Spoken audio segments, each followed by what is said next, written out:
погода просто шик. Птички поют. Великолепно же.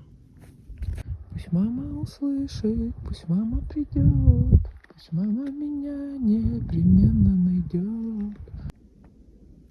Вон я его вижу, долбит там. Он стучит, сидит, башкой своей трясет. Очень неожиданно такое вот знакомство состоялось в этом году. С местными лименскими дятлами познакомилась, короче. Причем с настоящими. Голуби так вообще настолько обленившиеся птицы, которые, мне кажется, забыли, что они птицы вообще. У них есть крылья, они могут и умеют летать. Да простят меня люди добрые. Да ты что, лыжню? Скрип снега под ногами услада для моих ушей.